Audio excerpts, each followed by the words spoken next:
menyembah Allah yang hidup. Kami menyembah Allah yang bertahta di atas pujian kami hari ini. Kuduskan setiap kami Tuhan. Ampuni setiap pelanggaran kami Tuhan, sehingga penyembahan kami dapat menjadi dupa yang berbau harum di hadirat Tuhan. Dan kami sungguh percaya dalam hadirat Tuhan Engkau sanggup memulihkan, Engkau sanggup menyembuhkan, Engkau sanggup menolong, Engkau sanggup memberikan jalan keluar bagi setiap umat-Mu yang datang pada pagi hari ini Tuhan. Yang lemah dikuatkan oleh Tuhan, yang sakit alami mujizat kesembuhan oleh Tuhan. Di dalam nama Yesus, kami mau bawa hidup kami menjadi penyembah-penyembah yang benar di hadapan Tuhan. Karena itu kuduskan kami ya Bapa, sehingga hidup kami menyukakan hati-Mu ya Tuhan. Di dalam nama Yesus kami sudah berdoa dan kami buka ibadah kami pagi hari ini. Haleluya. Amin, amin, amin. Silakan duduk dalam hadirat Tuhan. Bapak Ibu yang dikasihi Tuhan. Haleluya. Kami sembah, kami muliakan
Engkau segalanya, lebih dari siapapun orang terdekat kami. Tuhan, Engkau segalanya. Engkau sumber hidup kami, Engkau pengharapan kami, Engkau yang menopang kami hari-hari ini berjalan. Tuhan, kami dapat merasakan, kami dapat melihat kehadiran Tuhan nyata. Engkau membuat perbedaan antara orang-orang yang Engkau meteraikan dengan darah-Mu yang kudus, dengan orang-orang yang biasa-biasa saja. Hari-hari ini Tuhan, sementara adakan pemisahan itu, biarlah kami sadari hidup kami hari-hari ini, kami ada untuk menyembah Tuhan. Kami ada menjadi penyembah-penyembah yang menyukakan hati Tuhan. Sebab Engkau segalanya Tuhan di dalam hidup kami. Haleluya.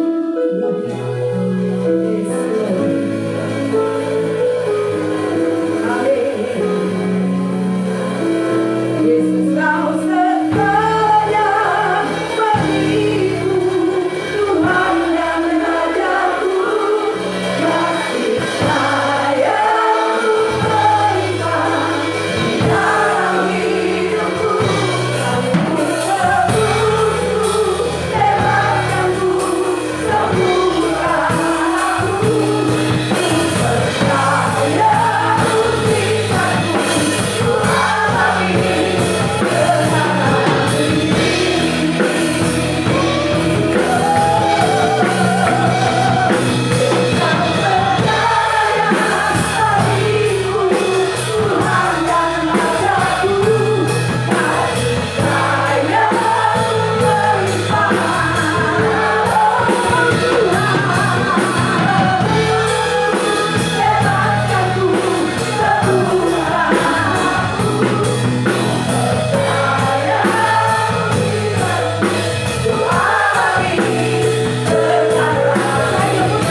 kasih sayang-Mu melimpah di dalam hidupku.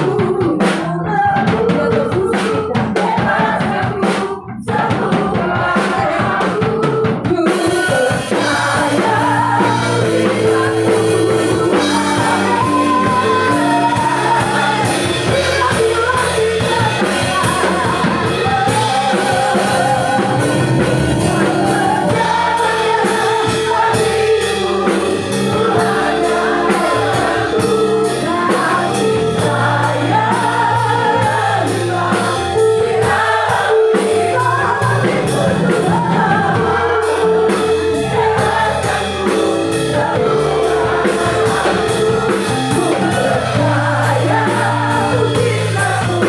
Tuhan ini.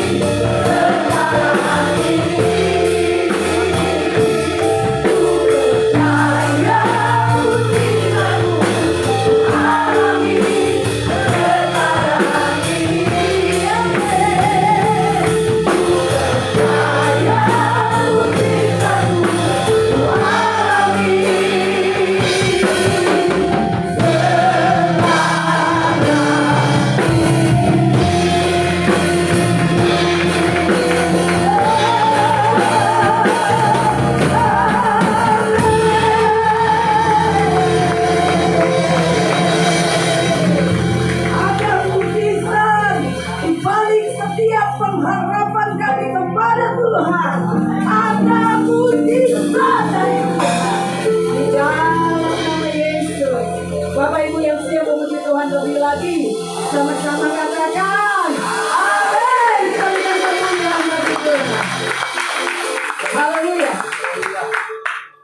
masih kuat berdiri kan? Iya.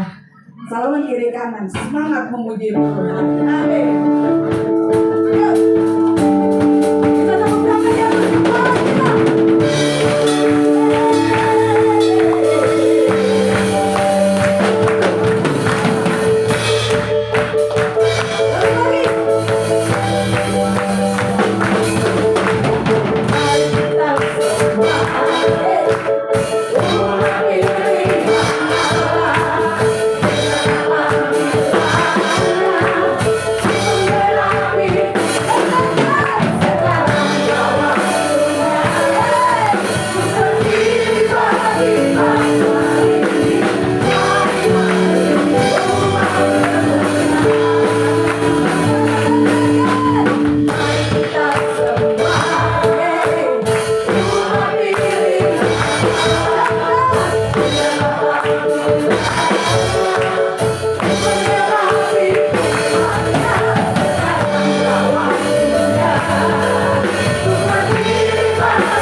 Sekalipun di dalam dunia media sosial Yudas sementara berlaku, tapi kita tetap memikul salib Yesus sampai akhir pertandingan iman kita. Amin. Kita siapkan hati kita untuk menyambut kebenaran firman Tuhan. Bapak Ibu yang masih kuat berdiri boleh tetap berdiri, tapi kalau yang tidak kuat silakan duduk, tidak apa-apa. Ya, kita siapkan hati kita untuk menyambut kebenaran firman Tuhan pagi ini. Sebelum kita mengasihi Tuhan, kadar kasih Tuhan itu sama buat saudara dan saya, tidak berubah, tidak tambah, tidak kurang, sama. Kita yang harus lebih mengasihi Dia. Amin. Kita mau belajar kasih agape Tuhan. Haleluya. Terima kasih. Aku mengasihi Engkau Yesus dengan segenap hatiku. Aku mengasihi Engkau Yesus dengan segenap hatiku. Ku renungkan firman-Mu siang dan malam, ku pegang perintah-Mu dan ku lakukan. Engkau tahu ya Tuhan, tujuan hidupku hanyalah untuk menyenangkan hati-Mu. Sama-sama kita katakan, aku mengasihi Engkau Yesus dengan segenap hatiku. Aku mengasihi Engkau Yesus dengan segenap jiwaku. Renungkan firman-Mu siang dan malam, ku pegang perintah-Mu dan ku lakukan.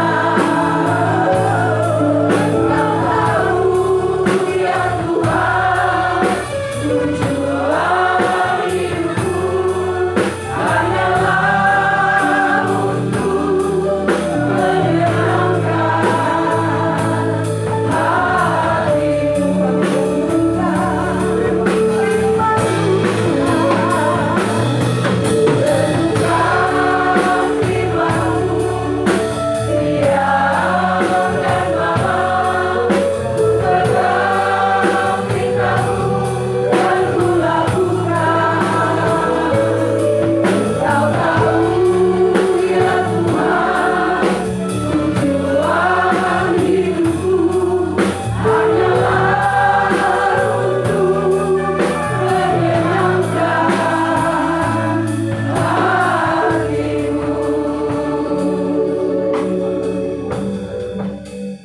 Kita berdoa. Kami percaya Engkau ada dan bersama kami di tempat ini, dan Engkau hadir.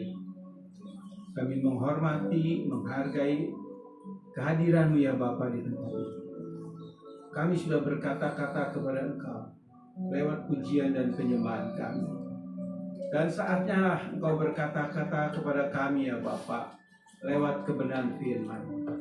Oleh sebab itu Mbak mohon pada pagi dan siang Tuhan, kuduskan, sucikan hamba-Mu ini oleh kuasa darah Yesus, sehingga hamba dilayakkan menjadi alat yang daripada Engkau.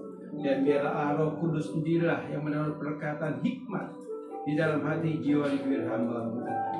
Urapi hamba-Mu ya Bapa, urapi kami semua Bapa. Kuduskan hamba-Mu, kuduskan kami semua Bapa, sehingga kami yang ada di dalam ruangan ini semua dalam pengudusan yang daripada Engkau.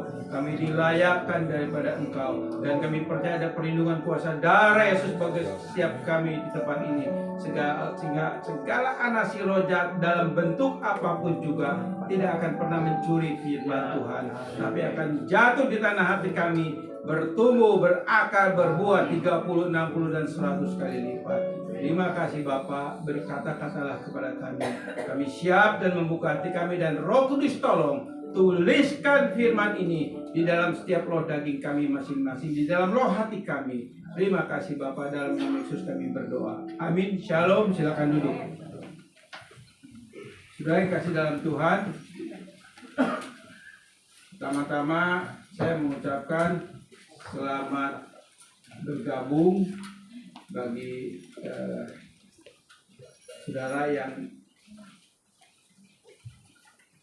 bergabung di tempat ini di keluarga besar GKS, yaitu dengan hambanya Bapak Pendeta Tono. Ya, terima kasih buat kehadiran saudara. Kita ini satu keluarga ya di dalam Tuhan, dan kita tahu di dalam Tuhan persaudaraan kita ini dimeteraikan oleh darah Kristus. Jadi di antara kita semua di dalam Kristus sebetulnya tidak ada orang yang baru. Semua sudah dalam penetapan dan rencana Allah. Dan biarlah dalam kebersamaan ini hanya satu tujuan kita, muliakan Dia, tinggikan Dia, agungkan Dia, bukan yang lain. Terima kasih buat semua kehadirannya, saudara. Saudara, saya mau bawakan tema firman Tuhan ini dengan tema dua hasrat dalam kita atau afeksi dalam kita. Saudara, apa sih afeksi itu? Afeksi itu, saudara ya, adalah kalau dalam bentuk bahasa Indonesia, itu mengarah ke emosi, ke perasaan. Itu kira-kira 95% lah tepatnya tentang apa itu afeksi. Dan afeksi itu ada di dalam diri saudara dan saya. Dan firman Tuhan katakan bahwa afeksi itu ada dua di dalam diri saudara dan saya. Kalau kita ini Kristen sejati, saudara ya. Yang pertama afeksi yang kudus. Yang kedua afeksi yang palsu. Itu ada pada kita. Itu pasti. Kenapa saya katakan di dalam diri kita kok ada afeksi yang kudus, ada afeksi yang palsu? Alkitab berkata demikian, saudara. Nanti kita lihat. Ya. Contoh, saudara. Ini saya kasih contoh ya di Alkitab. Abraham, bapak orang beriman, dia pun memiliki dua afeksi, afeksi kudus dan afeksi yang palsu. Contohnya apa? Ketika di dalam Kejadian pasal 12, Abraham menerima janji Allah bahwa engkau harus keluar dari Ur Kasdim, Mesopotamia, dan pergi ke tanah perjanjian, tanah yang dia nggak tahu. Kita tahu singkat cerita Abraham taat melakukan perintah Allah. Dan Abraham menerima janji Allah bahwa dari rahim Sarah akan lahir anak perjanjian, yaitu Ishak. Tapi kalau kita lihat cerita selanjutnya, bagaimana setelah Allah berjanji bahwa dia akan diberikan seorang anak perjanjian dari rahim Sarah, tunggu 15 tahun ditunggu, nggak hadir itu anak. Sarah mandul. Nah, akhirnya Sarah sadar, umurnya udah 80 tahunan. Akhirnya Sarah mengusulkan, karena dia udah mati haid, udah menopause. Kita tahu dalam dunia medis kalau wanita menopause nggak mungkin punya anak, betul nggak? Ibu-ibu? Nah, betul. Ya. Nah, akhirnya diusulin siapa? Hagar, pembantu. Karena di zaman itu, kalau seorang suami ya menikahi atau mengawini pembantu daripada istrinya, itu sah. Zaman itu. Kalau sekarang bapak-bapak nggak boleh. Ya. Iya, zaman itu kan saya bilang zaman dulu. Ya oke ya. Jadi karena nanti kalau si Hagar ini hamil dan memperanakan seorang anak, itu menjadi anak sah antara Abraham dan Sarah. Itu hukum waktu itu. Dan akhirnya diberikanlah Sarah. Lahirlah Ismail. Betul? Padahal Abraham sudah terima janji Allah bahwa dari rahim Sarah akan lahir seorang anak perjanjian. Abraham nggak percaya. Abraham ragu. Nah, itu salah satu yang disebut afeksi yang palsu. Sementara dia percaya kepada Allah akan janjinya, sementara afeksi yang palsu ini, perasaan yang palsu ini meragukan janji Allah itu. Akhirnya apa? Oh ya, mungkin lewat pembantunya. Gitu, saudara. Ini afeksi yang palsu. Kalau kita mau jujur, bapak-bapak, laki-laki dikasih wanita yang muda, siapa yang nggak mau, saudara? Mau aku. Loh, ini normal, normal, saudara. Jangan salah, saudara. Saudara dan saya bisa seperti Abraham, cuman belum ada kesempatan. Nanti, saudara. Ini fakta. Jadi di dalam diri kita ada afeksi yang palsu dan afeksi yang kudus. Itu ada. Afeksi yang kudus itu ada di dalam natur rohani kita, di mana Roh Kudus, Roh Yesus, Roh Allah itu sudah ada di dalam roh kita. Ini afeksi yang kudus, roh kita, natur roh kita. Tapi natur jasmani kita ini adalah natur yang berdosa, tetap bersumber dosa. Tapi kalau gitu gimana? Tubuh saya masih berdosa. Ya memang faktanya tubuh kita ini masih berdosa. Tapi dosa yang ada di dalam tubuh saudara dan saya sudah tidak ada mautnya lagi. Kenapa? Yesus mati di kayu salib untuk maut itu. Dan maut sudah ditebus. Jadi natur roh kita sudah tidak ada mautnya lagi. Roma 6 ayat 23, upah dosa maut tidak berlaku dalam setiap kita orang percaya. Walaupun sumber dosa tetap masih ada, saudara. Nanti saya jelaskan. Dan di dalam Kejadian pasal 17, Allah kembali mengulangi janjinya kepada Abraham. Lalu apa? Kurang ajar Abraham. Udahlah, Ismail aja jadi anak perjanjian. Kan begitu, saudara. Betul nggak? Coba kalau saudara baca. Nah, hari Ismail, Allah bilang tidak, dari rahim Sarah. Ini bukti. Abraham saja bapak orang beriman bisa terpengaruh dengan afeksi palsu. Itu ada di dalam diri saudara dan saya sampai hari ini. Kapan selesainya? Nanti kalau saudara dan saya dipanggil dalam kematian tubuh daging ini. Lalu kalau kita loncat lagi kepada Musa, dan sama juga. Musa dikatakan, Allah sendiri berkatakan di dalam kitab Bilangan bahwa dia adalah orang yang paling lembut hatinya, Padahal kita tahu Musa itu temperamen sekali. Ketika dia jadi pangeran, 40 tahun pertama ada di dalam kerajaan Firaun, orangnya pemarah, temperamen dan tidak sabaran. Itu Musa. Tapi Allah bentuk selama 40 tahun di padang gurun. Disitulah Musa dibentuk. Dan akhirnya dia menjadi orang lembut.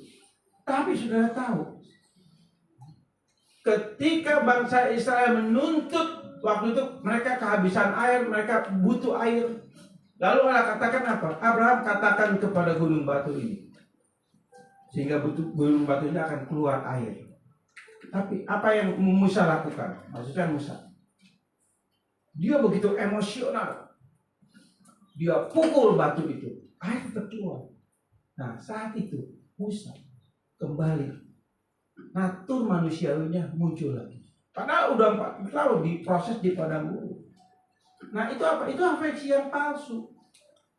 Daud, kita tahu Daud sahabat Allah.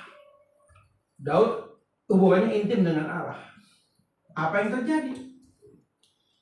Ketika tentaranya berperang, dia di istana santai-santai. Dan akhirnya ketika ada di soto istananya, dia melihat ada seorang wanita yang cantik. Yaitu siapa? Batseba. Lagi mandi. Ngintip, saudara. Enggak bintilan juga untung ya. Dia lagi mandi. Karena dia raja, punya wewenang. Dia panggil Batseba. Dia setubuhi Batseba. Hamil. Bukannya lagi viral ini, saudara, ya enggak ya? Beda ya. Nah, lalu si Batseba ini kasih tahu kepada Daud, aku hamil. Daud kalah kabut, saudara. Akhirnya apa? Panggil suaminya Uria yang lagi berperang. Dipanggil Uria. Lalu Daud katakan kepada Uria, ayo kamu istirahat dulu, jangan berperang, pulang dah. Tujuannya apa coba? Supaya mereka Uria dan istrinya kumpul kan bersetubuh, betul nggak? Kalau Bersebut kan hamil, jadi mau cuci tangan gitu Daud. Tapi Uria ini luar biasa. Dia setia kepada Daud. Dia bilang enggak. Sementara kawan-kawanku, sahabat-sahabat, teman-temanku berperang, masa aku enak-enak di rumah? Padahal raja yang nyuruh. Enggak mau dia. Luar biasa. Integritasnya bagus. Daud kepusingan gimana cara kasih minum arak. Apa anggur yang beralkohol. Si Uria mabok, saudara. Dalam keadaan mabok suruh pulang. Kan kalau mabok mah bisa secara laki-laki nafsu kelakiannya kan muncul gitu. Udah tahun apa bulan-bulan perang nggak pulang-pulang, saudara. Halo bapak-bapak, kan begitu. Ini bicara nyata saya nih, bicara kita bro. Mabuk Uria. Tetap nggak mau, tetap dia tidur di istana, di halaman istana. Daud pusing, saudara. Karena si Batseba hamil. Sedangkan hukum Taurat mengatakan kalau berzina itu dirajam. Apa yang Daud lakukan? Dia buat surat kepada panglimanya Yoab. Yoab, taruh orang ini di medan perang yang paling depan agar dia mati. Dengan surat itu, Uria membawa surat itu kepada Yoab. Dan Uria nggak tahu surat itu isinya apa. Padahal surat itu adalah untuk dia mati di medan perang. Dan kita tahu ceritanya akhirnya Uria mati. Amanlah Daud. Untung dulu tidak ada DNA, saudara. Kalau ada DNA, Daud habis karirnya, saudara. Ya kan? Nah, akhirnya si Daud ini baru bisa menikahi Batseba. Tapi anak yang dihamilinya Tuhan buat mati. Karena itu anak hasil perzinahan. Daud sahabat Allah. Daud intim dengan Allah. Bahkan ketika dia menjadi raja, dia tetap menomorsatukan Allah. Dia tetap membawa bangsanya. Allah lah yang menjadi raja kita. Itu Daud. Dia luar biasa. Tapi afeksi palsunya kembali bermain. Bagaimana dengan saudara dan saya? Di dalam diri kita ada dua afeksi, kudus dan palsu. Itu fakta yang kita nggak bisa hindari, saudara. Ini beda dengan keterikatan, saudara ya. Beda dengan keterikatan. Saya akan baca dulu, saudara ya. Galatia pasal 5, ya. Galatia pasal 5 ayat 16 sampai 23. Saya akan baca, saudara perhatikan ya. Kalau nggak bawa Alkitab, lihat di handphone ya. Sekarang udah canggih, ada di handphone ada Alkitab, saudara. Ya. Tapi saya mohon ketika kita baca firman Tuhan, jangan buka yang lain. Hormati Allah. Hormati firman Tuhan. Saya nggak tahu ketika kita baca firman, saudara buka HP baca firman atau buka yang lain, saya nggak tahu. Tapi Tuhan tahu apa yang kau lakukan. Galatia pasal 5 ayat 16 sampai 23 demikian firman Tuhan. Maksudku ialah hiduplah oleh Roh Kudus, maka kamu tidak menuruti keinginan daging. Ini bukti. Ya, ayat 16 dikatakan maksudku ialah hiduplah oleh Roh Kudus supaya kamu tidak menuruti keinginan daging. Artinya apa? Hiduplah dalam afeksi atau emosi atau perasaan yang kudus, yang suci, yang dikuasai Roh Kudus, yaitu di dalam natural kita, supaya kita nggak menuruti keinginan daging kita, keinginan afeksi yang palsu atau keinginan dosa. Seperti itu maksudnya. Ayat 17, sebab keinginan daging berlawanan dengan keinginan roh. Nangkap, saudara? Keinginan daging berlawanan dengan keinginan roh. Keinginan roh di sini ada keinginan Roh Kudus, di mana kita percaya bahwa Roh Kudus sudah ada di dalam roh kita, sudah tinggal di sini. Sehingga firman Tuhan katakan di dalam 1 Korintus pasal 3 16 bahwa tubuh kita adalah baitnya tuh rumahnya Tuhan. Dan di dalam 1 Korintus 6 ayat 19-20 firman Tuhan katakan apa? Bahwa hidupmu bukan milik kamu lagi. Kamu sudah dibeli dan lunas dibayar oleh darah Yesus. Oleh sebab itu muliakan Tuhan dengan hidupmu. Betul? Itu afeksi yang kudus. Dia ada pada kita semua. Begitu, saudara. Sebab keinginan daging berlawanan dengan roh dan keinginan roh berlawanan dengan keinginan daging. Karena keduanya bertentangan sehingga kamu Setiap kali tidak melakukan apa yang kamu kehendaki. Nah, ini fakta. Kita jujur, saudara. Kenapa saya katakan jujur? Oke lah, dalam 1 minggu aja. Dalam 1 minggu. Kalau 1 hari juga udah fakta itu ya. Ini dalam 1 minggu. Pernah nggak kita dalam 1 minggu kecewa, kesinggung, marah, egois? Halo, pernah nggak? Pernah. Ya jujur aja, saudara. Kalau kita nggak jujur sama diri sendiri, kita nggak bisa jujur sama Tuhan. Itu poin. Dan firman Tuhan katakan begitu, kita jujur sama diri kita. Tuhan, inilah aku, inilah keadaanku, inilah kondisiku. Kita jujur. Nah, itu dalam seminggu, dalam 1 hari, dari bangun tidur sampai kita tidur lagi, baik dalam pikiran, perkataan, dan perbuatan kita. Sebetulnya kalau kita mau jujur, lebih banyak mana yang kita lakukan dalam kehidupan kita setiap hari? Keinginan daging, apa keinginan Roh Kudus yang ada di dalam roh kita? Kalau kita mau jujur, keinginan daging. Betul apa benar? Gak usah jawab, saudara. Karena Tuhan tahu semua. Kalau sudah katakan, keinginan roh yang saya lakukan setiap hari, Tuhan katakan apa? Pret. Loh iya, termasuk saya. Tanya istri saya, anak saya. Di rumah saya suka marah-marah, saudara. Ya karena seorangnya nggak sabaran, saudara. Apa itu dosa? Dosa. Saya sadar. Jadi kalau kita mau jujur, dari 10 poin yang kita lakukan setiap hari, mungkin poinnya 6 atau 7 itu keinginan daging yang kita lakukan. 3 atau 4 itu keinginan roh. Tapi 3 dan 4 itu punya nilai kekal di hadapan Allah. Itu poin. Walaupun 3 atau 4, poinnya kan lebih banyak keinginan daging kita lakukan. Tapi Allah tidak melihat itu. Karena dia melihat 3 atau 4 yang kita lakukan itu yang memuliakan. Kok bisa? Nanti saya kasih tahu. Selanjutnya saya jelasin, sudah ya. Oke. Nah, akan tetapi jika kamu memberi dirimu dipimpin oleh Roh Kudus, maka kamu tidak hidup dalam hukum Taurat, maksudnya dalam hukum daging, dalam hukum natur dosa ini, begitu. Perbuatan daging telah nyata, yaitu percabulan, kecemaran, hawa nafsu, penyembahan berhala, sihir, perseteruan, perselisihan, iri hati, amarah, kepentingan diri sendiri, pencederaan, roh pemecah, kedengkian, kemabukan, pesta pora, dan sebagainya. Terhadap semuanya itu, kuperingatkan kepadamu seperti yang telah kubuat dulu, bahwa barang siapa melakukan hal-hal yang demikian, ia tidak mendapat bagian dalam kerajaan. Nah, buah roh buah daging ini, saudara. Ini bicara apa? Bicara natur dosa kita, tubuh kita ini. Semua ada pada kita, saudara. Yang dikatakan buah-buah daging ini dari ayat 19 sampai ayat 21 itu ada pada kita semua. Kapan hilangnya? Mati. Baru hilang. Karena Kejadian 3 ayat 19, Allah berfirman kepada Adam, karena kamu dibuat dari debu dan tanah, kamu akan kembali menjadi debu dan tanah.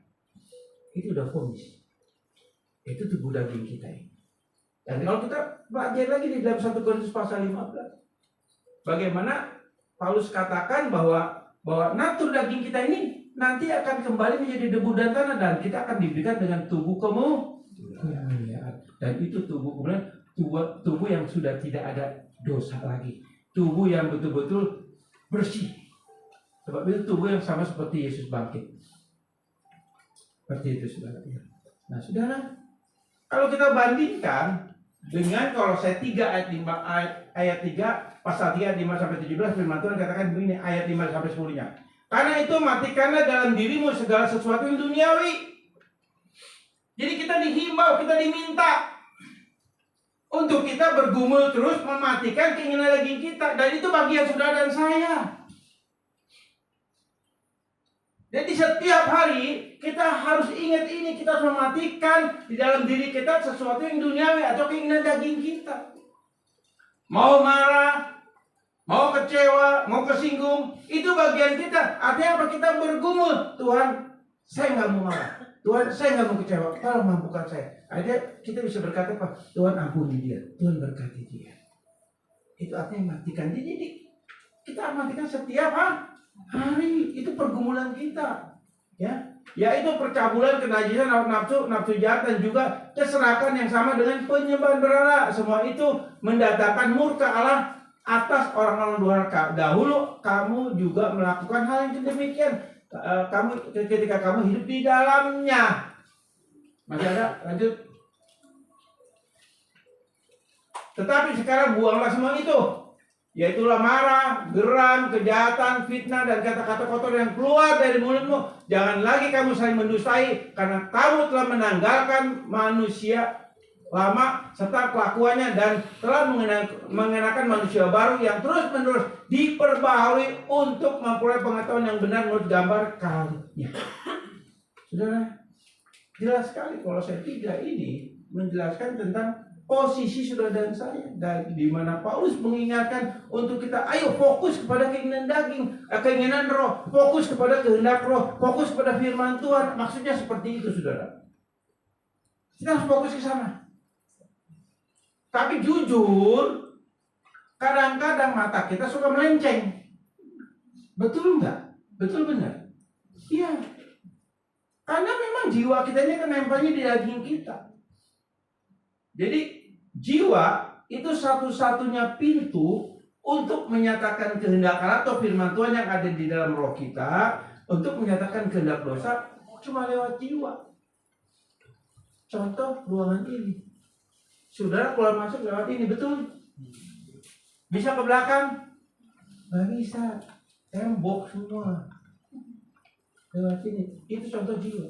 Jadi jiwa kita tempat satu-satunya menyatakan firman Tuhan atau kehendak Allah atau kehendak Roh Kudus, juga menyatakan kehendak dosa di dalam natur daging kita hanya lewat jiwa. Jadi jiwa ini tempat peperangan kerohanian saudara dan saya. Mau ikutin yang mana? Kehendak Allah, firman Tuhan, atau kehendak dosa? Itu yang dimaksud di dalam Kolose pasal 3 ini, saudara. Jadi kita terus bergumul dan bergumul. Kalau gitu, gimana? Kan saya udah jadi orang Kristen sejati. Roh Kudus udah di dalam diri kita. Kok saya masih bisa jatuh dalam dosa? Bisa. Tapi hidup dalam dosa tidak, beda. Orang Kristen sejati atau gandum, dia bisa jatuh dalam dosa, tapi tidak hidup dalam dosa. Ini hal yang berbeda, saudara. Karena waktu, saya percepat sedikit, saudara. Tapi semoga saudara bisa ngerti maksud saya, ya. Karena saya juga bicara pakai bahasa Indonesia, saudara. Saya lanjut.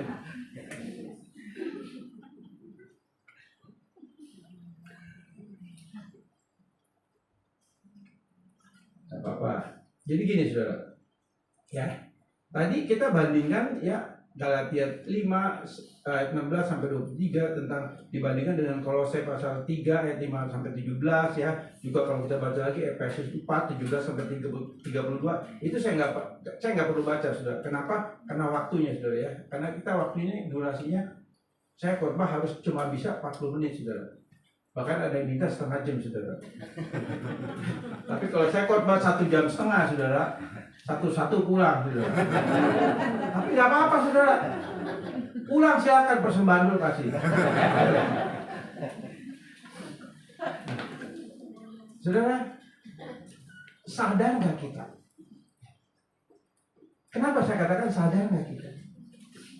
Sebab kita harus sadar bahwa betul di dalam diri kita ada 2 afeksi, kudus dan palsu. Itu ada. Dan ini ada terus. Yang palsu itu dari natur daging kita ini. Contoh, saya kasih contoh sedikit, saudara. Sekarang kalau misalnya saya suka lihat di TikTok, saudara. Di TikTok suka saya lihat tuh kalau ada yang konser lagu dunia, ya, itu mereka sampai nangis, saudara. Kalau lagu-lagunya itu sentimental, betul nggak? Mellow, bahasa Inggrisnya apa? Mellow ya? Hah? Apa tuh? Ya pokoknya mellow gitu ya. Jadi pasti nangis tuh. Padahal lagu dunia nangis, saudara, sampai keluar air mata. Nah, apa bedanya kalau saudara dan saya di sini memuji Tuhan nangis? Ada bedanya? Hampir nggak ada. Tapi yang tahu Tuhan. Betul nggak ketika engkau memuji menyembah Tuhan itu betul-betul dari rohmu yang menyanyi, yang bangga, yang betul-betul menghormati kewibawaan Tuhan. Benar-benar menikmati hadirat Tuhan pujian penyembahmu sehingga engkau menangis. Atau hanya jiwa kita, afeksi palsu kita yang tersentuh, kita nangis juga. Sama, air matanya sama, nggak beda, saudara. Nggak mungkin air mata yang dari jamahan Tuhan itu air matanya jadi emas, nggak mungkin, saudara. Kalau gitu saya juga mau nangis terus ya. Nah, tapi kan sama air matanya, tergantung sumbernya dari mana. Nangkep? Apakah dari naturo kita atau dari kejiwaan kita, daging kita ini? Yang penting saya katakan, ya sudah juga sering lihat TikTok lah. Pasti kita semua punya TikTok, saudara ya. Jadi benar nggak? Lagu-lagu dunia suka ada juga yang tersentuh orangnya. Ketika di shooting itu kan nangis, betul nggak? Bahkan ada, saudara ya, beberapa agama-agama lain yang praise and worship-nya udah mirip kayak gereja kita, kayak Kristen, betul nggak? Mereka nangis loh, saudara. Yang ngejamah siapa itu? Daging. Itu afeksi palsu, walaupun menangis.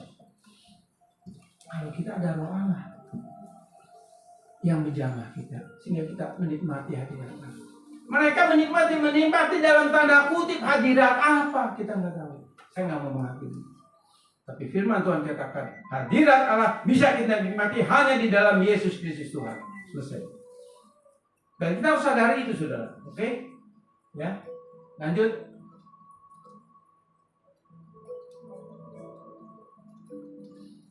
Tadi saya katakan sadar nggak kita?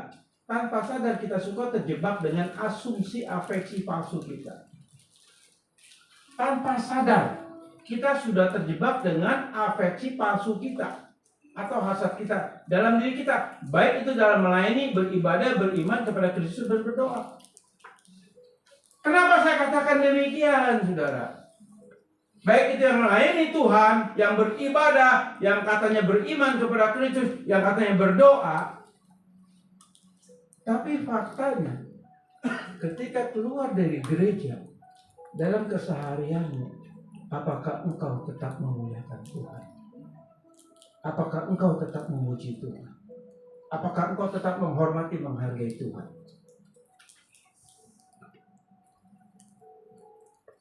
Di sini Tuhan kita nggak bisa manipulasi dengan asumsi kita, dengan status kita. Seperti saya contohnya, saudara. Saudara melihat saya di sini, oh Pak Denny ini pendeta, gembala, pasti suci dan benar. Belum tentu. Kan yang tahu cuma saya sendiri, saudara. Benar nggak? Bagaimana dengan kesendirian saya? Saudara tahu? Halo? Atau kalau di rumah saya suka marah-marah, saudara tahu? Nggak mungkin kalau ada saudara saya marah-marah. Saya juga jaga gengsi, saudara. Jaga image, benar nggak? Tapi istri saya, anak saya tahu kalau bisa dibohongin, saudara. Itu fakta. Saya kenapa bicara seperti ini? Jangan kita terjebak seperti ini. Mari ketika kita datang beribadah, memuji Tuhan, melayani Tuhan, berdoa dan lakukan semua dengan iman yang tertuju kepada Yesus. Ketika kita memuji, katakan Tuhan, aku mau memuliakan Engkau. Bukan karena kita hafal lagu, bukan karena kita pintar nyanyi, enggak. Tapi karena hati kita, roh kita rindu memuji dan memuliakan Dia. Itu penting, saudara. Ya, jangan kita terjebak dengan afeksi yang palsu. Lanjut.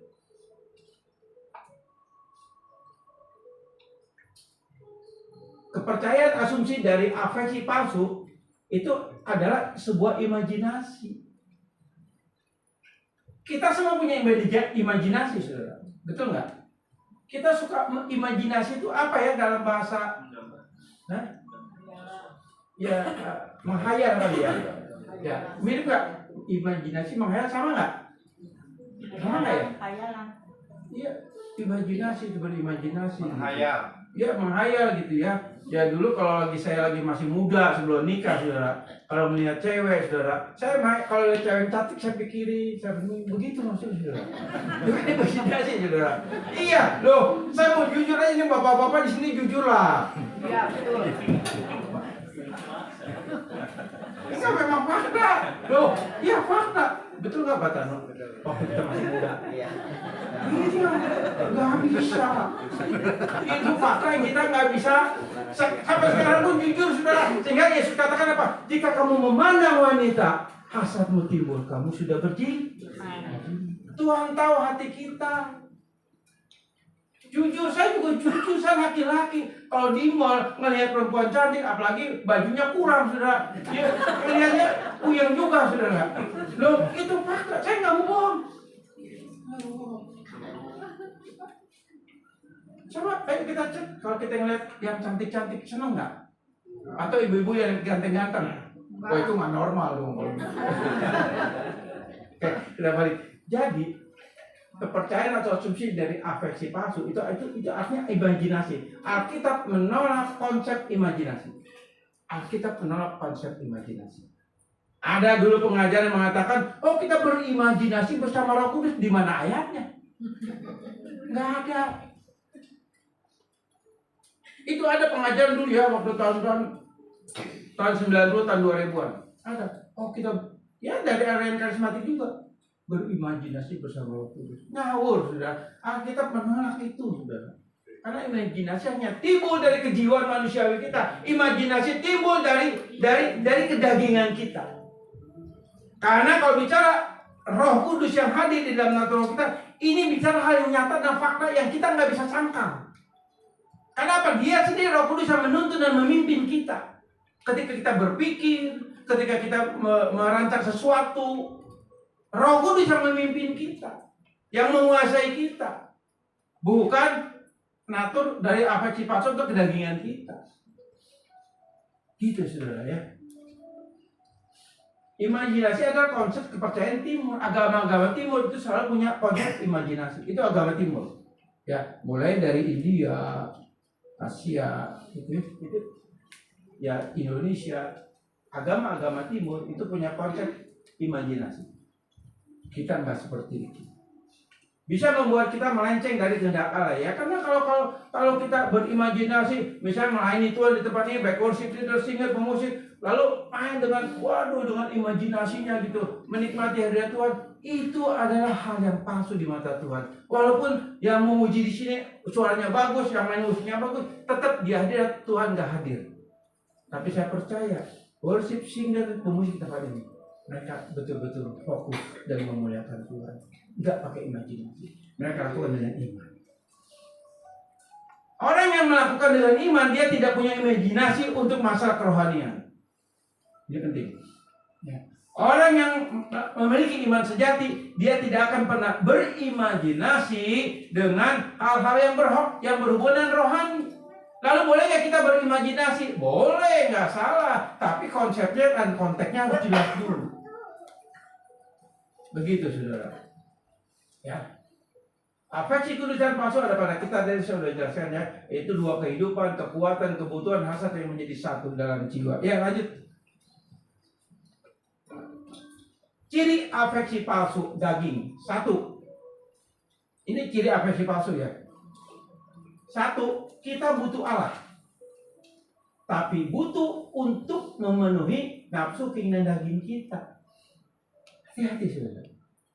Ciri-ciri afeksi palsu adalah kita ini butuh Allah, tapi butuh hanya untuk memenuhi keinginan daging kita. Contoh, kita boleh nggak sih Tuhan berkati keuangan saya, berkati usaha saya, Tuhan sembuhkan sakit saya, boleh? Boleh, nggak dosa dan boleh minta, nggak dosa. Tapi ketika saudara dan saya ngotot terus untuk lakukan itu kepada Tuhan, memaksa Tuhan untuk kita, Tuhan berkati saya, berkati saya. Tapi kan Tuhan tahu saudara minta berkat hanya untuk kebutuhan daging saudara atau untuk memuliakan Tuhan. Tuhan tahu. Tapi ketika engkau punya kerinduan, Tuhan berkati saya. Saya punya kerinduan untuk pekerjaan Tuhan. Saya punya kerinduan untuk memuliakan nama Tuhan. Saya punya kerinduan untuk misi-misi amanat aku. Tuhan harus berkati. Itu pasti. Tuhan tahu, Tuhan gak bisa dibohongi dengan keinginanmu.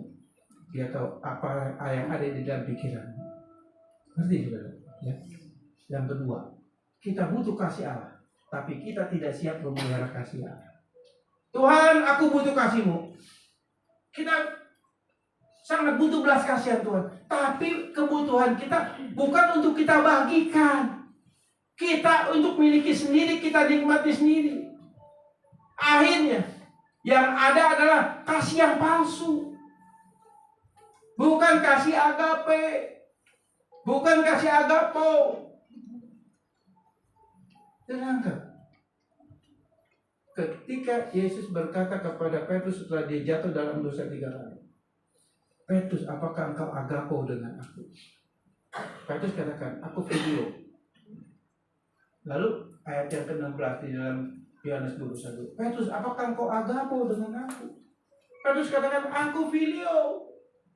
Lalu yang ketiga ayat 17, Yesus katakan, Petrus, apakah engkau filio dengan aku? Petrus katakan, Tuhan, engkau tahu apa yang ada di dalam hatiku. Tuhan meneruskan derajat permohonannya agar Petrus mengasihi dia dengan kasih Allah, tapi Petrus katakan, aku enggak sanggup, aku belum bisa.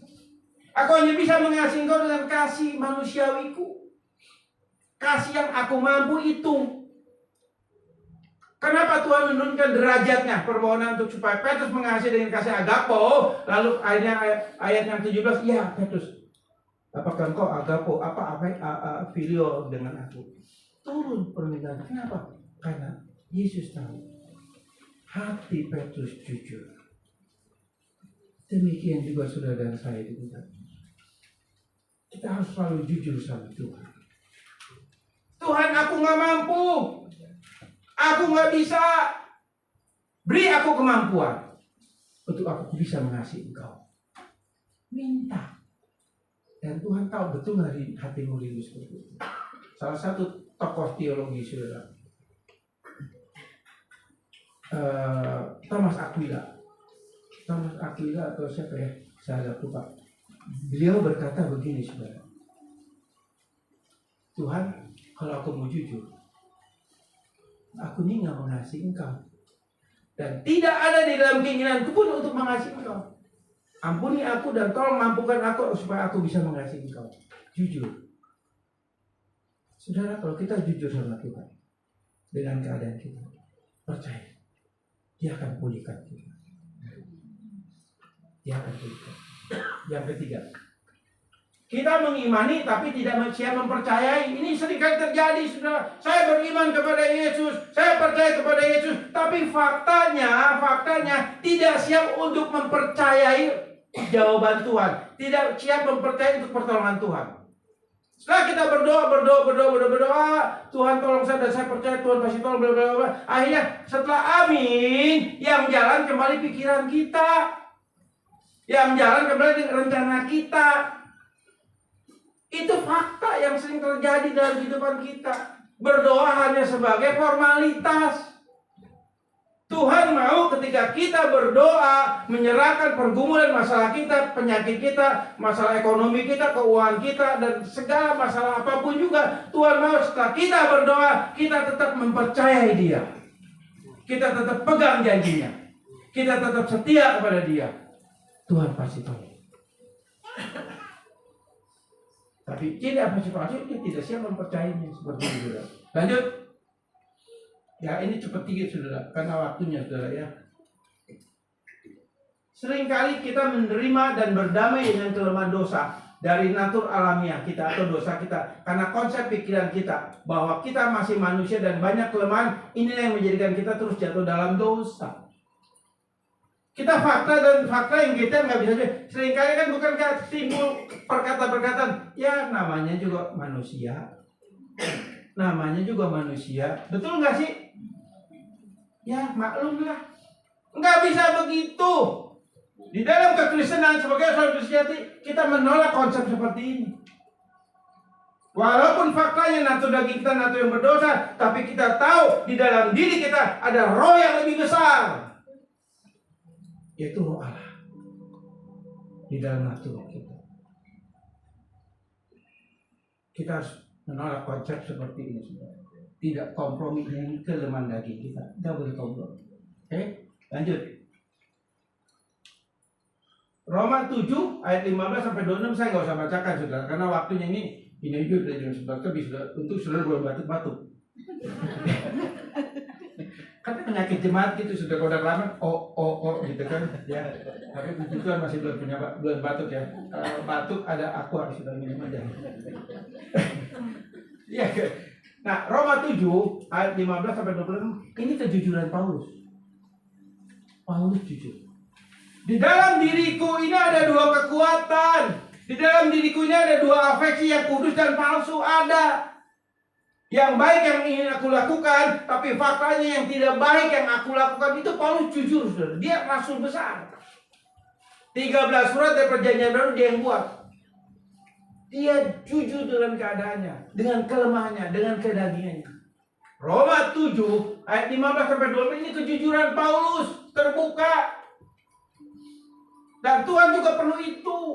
Ayo kita jujur sama Tuhan. Jangan jujur sama pasanganmu, bahaya, saudara. Tapi kalau jujur sama gembala perlu, karena gembala ada bapak rohani kita, betul? Seperti Pak Tony itu bapak rohani. Kalau curhat kepada bapak rohani boleh, kalau punya pergumulan. Tapi kalau sama pergumulan yang bahasa pribadi, jangan sama orang lain, bahaya, saudara, nggak boleh.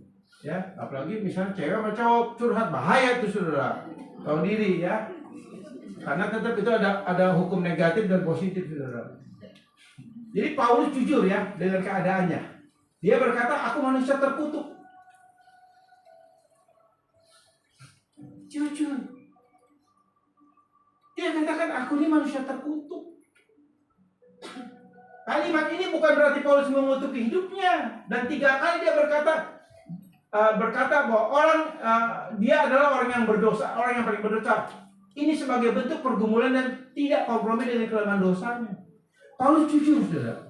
3 kali di dalam surat Korintus, Efesus, Timotius, dia berkata apa? Di antara orang Kristen, di antara para rasul, di antara semua manusia, aku yang paling berdosa. Itu Paulus bukan main-main. Enggak cuma asal ngomong. Jadi ngaku dia juga selalu jatuh dalam dosa. Tapi dia jujur. Dia selalu, Tuhan tolong saya. Akhirnya di dalam 2 Timotius pasal 4, sebelum Paulus dihukum pancung, dia katakan apa? Aku telah selesai mengakhiri pertandingan dan aku menjadi pemenang. Jadi saudara, dengan kelemahan kita ini jangan takut. Ini fakta yang harus kita lihat. Tapi pertanyaan, ada nggak pergumulan kita? Nangkap saudara, ya. Yang tengah ke belakang kayaknya tidur apa enggak ya? Saya juga nggak tahu. Halo? Enggak ya, nggak tidur ya? Enggak ya? Ya kalau gitu AC-nya jangan ditambahin Pak Endo. Dia nggak tidur sudah. Dia dikit gitu ya. Oke, lanjut. 2 aspek ini bisa kita alami, tapi bila kita Kristen sejati, kita akan terus bergumul. Ya, dengan kekuatan kebutuhan hasrat daging kita, karena ada buah roh yang menghidupi natur rohani kita. Salah satunya penguasaan diri. Dari penguasaan diri ini ya kita terus berperang dalam jiwa kita melawan kekuatan daging. Tadi saya sudah jelaskan. Oke, lanjut. Nah ini abis ini selesai saudara. Amin gitu saudara ya. Anda takut Pak kalau udah mau dekat aja, waduh, yang ngantuk cenghar lagi saudara. Semangat. Ya, cenghar ya apa? Melek lagi gitu. Saya dulu ngalamin saudara ya. Saya juga pernah jadi jemaat saudara. Kalau pendeta khotbahnya lama udah kesel banget gitu ya. Ngantuk apa, kalau udah mau dekat amin ya bingung, itu otomatis saudara. Saya nggak ngerti itu otomatis saudara. Ya itu otomatis pengen ngerti saudara. Tapi di sini enggak lah, nggak ada yang ngaku kali. Oke, 3 ciri afeksi kudus ini Kristen sejati ya. Pertama, kesadaran rohani. Jadi orang Kristen yang sejati, Kristen yang betul-betul dia hadir Roh Kudus di dalam dirinya. Dia selalu mempunyai kesadaran. Apa itu kesadaran rohani? Dia sadar di dalam hidupnya, di dalam dirinya ada Roh Allah, ada Roh Kudus, ada firman Tuhan yang terus hidup dan menghidupi di dalam dirinya sendiri. Dan itu ada di dalam hatinya. Dia tahu di dalam dirinya ada Roh Kudus. Di dalam dirinya ada firman. Dia tahu itu.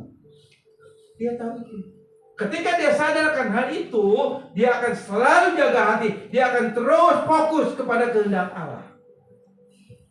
Itu disebut dalam istilah teologi disebut posse non peccare. Artinya apa? Kita bisa tidak berbuat dosa. Kita bisa tidak jatuh dalam dosa. Maksudnya itu. Jatuh dalam dosa pasti bisa. Tapi kita sadar, kita diberi kekuatan, kemampuan yang ada di mana Roh Kudus memampukan kita, menolong kita untuk kita bisa tidak berbuat dosa. Situ. Dan kesadaran rohani juga salah satunya lagi apa? Kita sadar bahwa hidup kita bukan milik kita lagi, tapi milik Kristus. Kita ini surat Allah yang hidup. Yang kedua, kedisiplinan rohani. Kedisiplinan rohani artinya taat atas pengajian firman. Kita taat, punya ketaatan. Iman dan ketaatan tidak bisa dipisahkan. Iman itu bagian, ketaatan itu bagian daripada iman. Ketaatan itu buah daripada iman. Orang yang beriman sejati dia pasti punya ketaatan kepada firman Tuhan. Itu pasti. Punya kesetiaan itu pasti. Dan yang namanya ketaatan di sini tentu ketaatan yang sifatnya hidup, aktif. Kesetiaannya sifatnya juga aktif. Seperti itu, saudara. Ya. Jadi kedisiplinan rohani artinya kita selalu mendisiplinkan rohani kita untuk kita terus. Itu bagian kita. Karena kita punya kehendak bebas. Tapi kehendak bebas Kristen sejati adalah kehendak bebas sejati. Ya, artinya kita terus. Kita disiplin. Dan itu bagian kita. Bukan bagian, bagian Pak Pendeta, bagian Pak Toto. Enggak, sebenarnya. Kita semua terlibat. Kita ada dalam proyeknya. Yang ketiga, kegelisahan rohani. Jatuh dalam dosa. Sudahlah, Kristen sejati dia punya kegelisahan rohani. Apa itu kegelisahan rohani? Ketika sudah ada saya jatuh dalam dosa, kita pasti sadar, Tuhan tolong saya, Tuhan ampuni saya.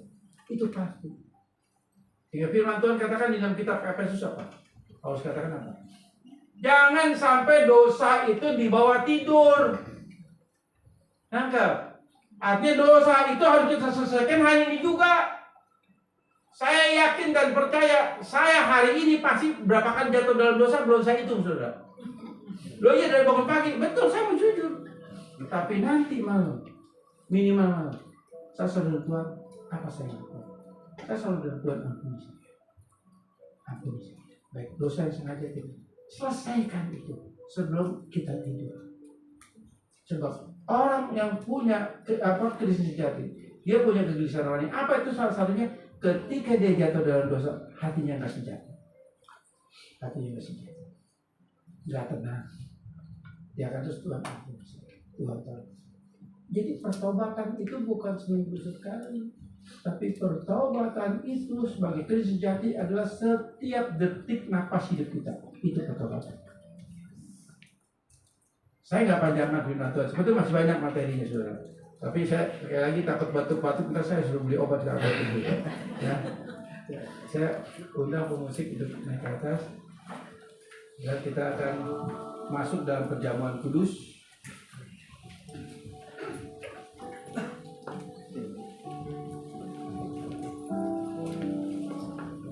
Kita nyanyikan satu lagu.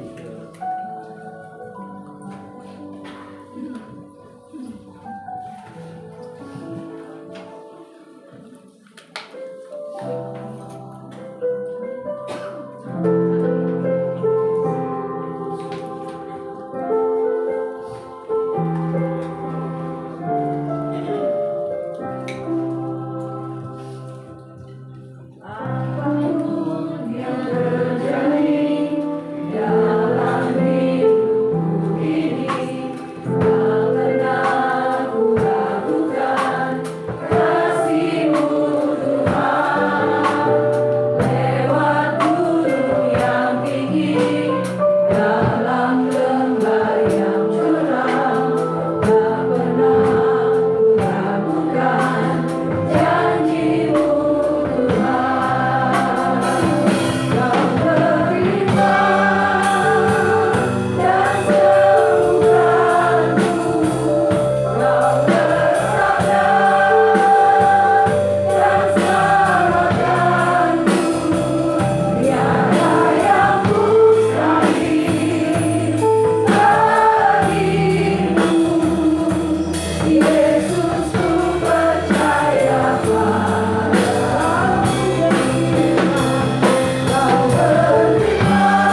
Tuhan, perjamuan kudus ini hanya diperuntukkan bagi mereka yang sudah percaya sungguh-sungguh pada Tuhan Yesus dan sudah bertobat. Anak-anak, jangan mengambil. Sebelum kita makan minum perjamuan ini, mari kita introspeksi diri kita masing-masing. Mungkin dalam hari-hari ini ada perkara yang tidak berkenan pada Tuhan yang telah kita lakukan. Dengan firman Tuhan katakan demikian, sebab setiap kali kamu makan roti dan minum cawan ini, kamu memberitakan kematian Tuhan sampai Ia datang. Barang siapa dia berdosa terhadap tubuh darah Tuhan Yesus. Karena itu hendaklah tiada orang memuji dirinya sendiri. Dan baru itu sudah makan roti dan minum cawan. Kita berdoa. Bapa, kami bersyukur. Firman sudah kami dengar. Dan kami mempercayai bahwa firman yang kami dengar itu akan menjadi benih di dalam tanah hati kami. Firman itu akan tumbuh, berakar dan berbuah. Dan saat ini Bapak, kami juga mau mengucap syukur, sebab Kau undang kami untuk kami duduk semeja sidangan dengan Engkau. Kembali kami boleh diingatkan akan pengorbanan kasih. Kembali Kau ingatkan kami bahwa hidup kami sebagai orang yang percaya terikat perjanjian dengan Engkau Bapa di dalam Yesus Kristus Tuhan. Dan perjanjian itu, perjanjian yang membawa kami ke dalam hidup yang kekal, pada keselamatan yang kekal. Dan perjamuan kudus untuk mengingat kami bahwa kami hidup dalam perjanjian dan perjanjian. Dan perjanjian antara kami dengan Engkau itu perjanjian yang kekal, yang sudah dimeteraikan oleh darah Kristus. Kami bersyukur. Kami masuk bilangan orang pilihan-Mu ya Bapa. Dan saat ini sebelum kami sentuh roti perjamuan dan anggur perjamuan ini, kami mohon Bapa ampuni akan segala dosa-dosa dan kesalahan kami, baik itu yang kami lakukan sengaja atau tidak sengaja. Ampuni kami Bapa. Dan kami percaya darah Yesus yang sanggup mengampuni, menyucikan segala dosa dan kesalahan kami, sehingga di hadapan Engkau kami layak makan dan minum anggur perjamuan ini. Dan ini akan menjadi berkat bagi setiap kami. Terima kasih Bapak. Kami siap untuk terlibat dalam perjamuan ini. Duduk semeja dengan Engkau. Amin. Silakan dibagikan. Apapun yang terjadi dalam hidupku ini, tak pernah ku ragukan kasih-Mu Tuhan. Lewat gunung yang tinggi, dalam lembah yang curam, tak pernah ku ragukan janji-Mu Tuhan.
kita roti ini tinggi-tinggi.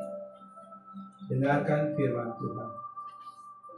Sebab apa yang telah kuteruskan kepadamu telah aku terima dari Tuhan, yaitu bahwa Tuhan Yesus pada malam waktu ia diserahkan, ia mengambil roti, dan sesudah itu ia mengucap syukur atasnya. Ia memecah-mecahkan dan berkata, inilah tubuhku yang diserahkan bagi kamu. Perbuatlah ini menjadi peringatan akan aku.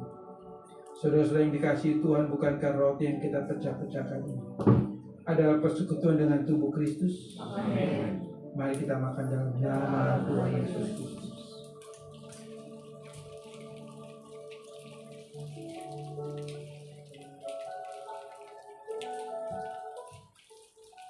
Mari kita pegang cawan di tangan kita dan kita angkat tinggi. Demikian juga yang mengambil cawan sesudah makan lalu berkata, cawan ini adalah perjanjian baru yang dimeteraikan oleh darahku. Perbuatlah ini setiap kali kamu meminumnya menjadi peringatan akan aku. Saudara-saudara yang dikasihi Tuhan, bukankah cawan yang di atasnya kita mengucap syukur adalah persekutuan dengan darah Kristus? Mari kita minum dalam nama Tuhan Yesus. Haleluya. Terima kasih Bapak. Kami bersyukur. Terima kasih.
kasih Bapa, kami sudah dilibatkan dalam perjamuan kudus ini.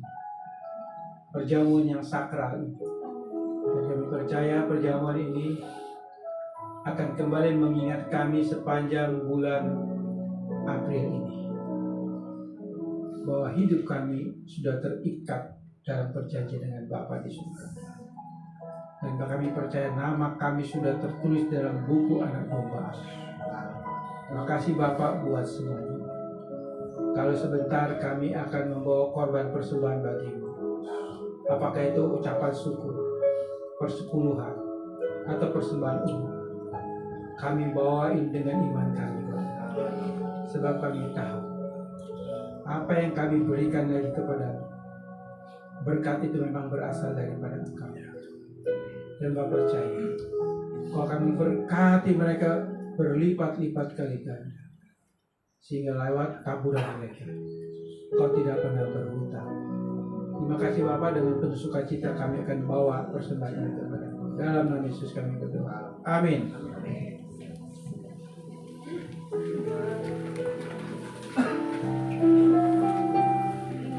Ya, Bapak Ibu diberikan kesempatan untuk membawa persembahan syukur atau persembahan perpuluhan. Bapak Ibu dipersilakan untuk membawanya ke depan. segalanya yang ku miliki, semuanya daripada yang ku bawa. Yang terbaik ada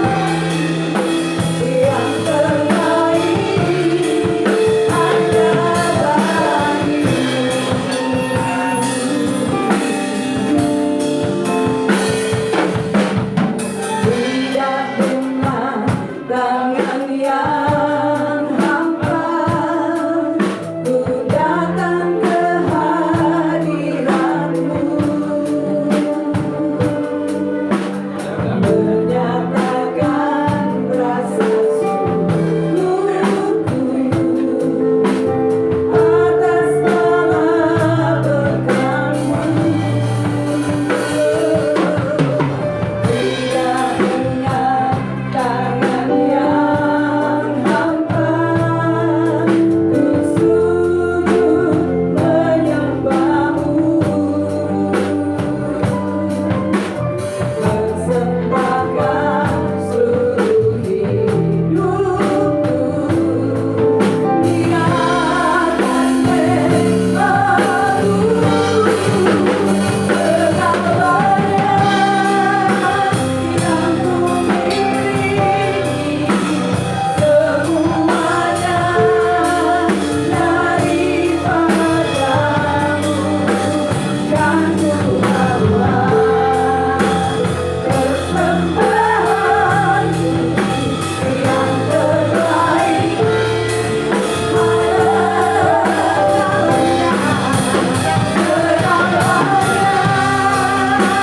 yang ku miliki, semuanya daripada-Mu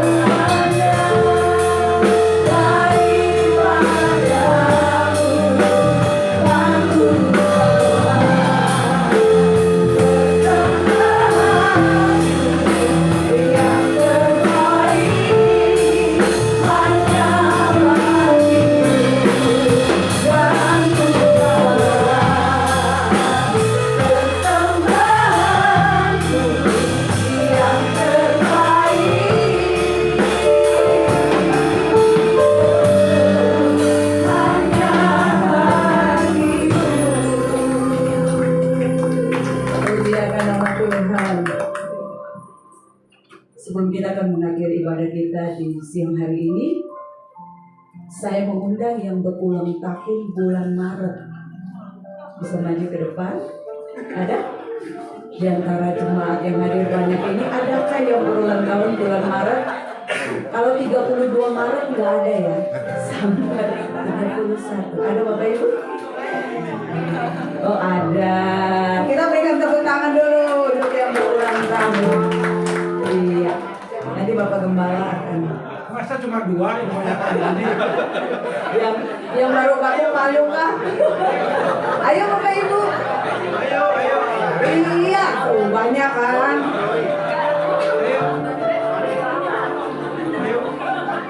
Pokoknya ntar 1 minggu makan gratis bayar masing-masing. Iya. Oke, saya minta patronnya juga bantu supaya tangan Pak.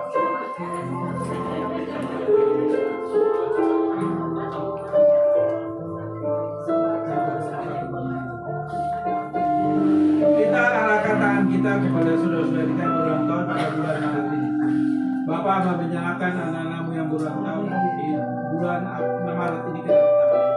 Bapak percaya Engkau tambahkan mereka 1 tahun bukan hanya usia, tapi kesehatan yang daripada Engkau, juga pemeliharaan yang daripada Engkau, dan bahkan Bapak berkat-berkat yang daripada Engkau akan mengikuti mereka, dan mereka hidup dalam berkat-Mu yang berkelimpahan Bapak. Pengurapan-Mu juga ada pada mereka, sehingga di mana mereka berada, mereka menjadi garam dan terang dunia. Mereka menjadi surat Allah yang hidup. Hamba menyalahkan Bapak anak-anakmu yang berulang tahun di bulan Maret ke dalam tangan-Mu.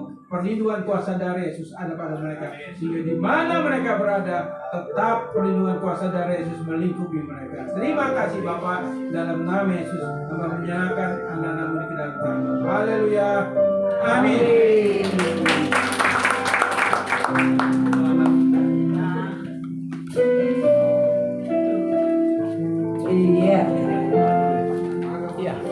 Nanti selesai ibadah, Bapak Ibu jangan pulang dulu ya, ada pertemuan kasih. Kita akan berfellowship, istimewa juga dengan saudara-saudari kita, Bapak Ibu yang baru bergabung dengan GKS. Sekali lagi, saya mewakili jemaat, pengerja, bahkan gembala mengucapkan selamat bergabung bersama-sama. Mari kita sama-sama memajukan pekerjaan Tuhan di tempat ini. Amin. Hari Minggu besok ada ibadah penghiburan 1 tahun almarhum Om Titing. Ada? Benar ya? Di tempat ini jam 7 malam. Oh, hari Senin. Hari Senin. Iya, besok ada di tempat ini jam 7 malam. Bapak Ibu yang bisa hadir, Bapak Ibu jemaat Tuhan yang baru bergabung pun boleh hadir di tempat ini jam 7 ya. Nah, oh iya, minggu ini di tempat ini bertempat di tempat ini jam 7 malam. Iya, ibadah minggu berjalan seperti biasa jam 10 pagi minggu depan. Ya, demikian pengumuman. Saya jemput Bapak Ibu sekalian bangkit berdiri. Kita akan mengakhiri ibadah kita di siang hari ini. Haleluya.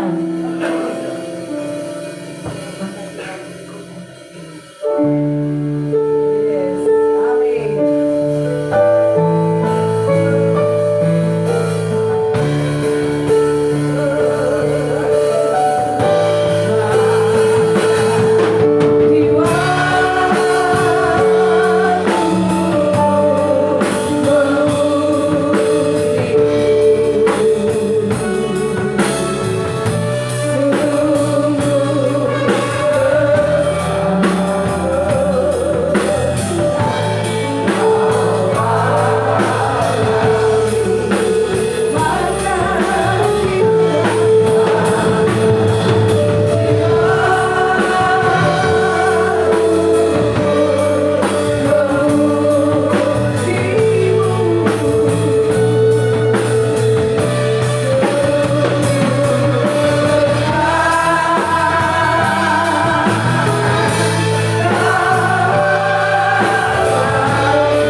akan diutus pulang ke tempat kita masing-masing untuk menjadi saksi dan berkat bagi sesama kita.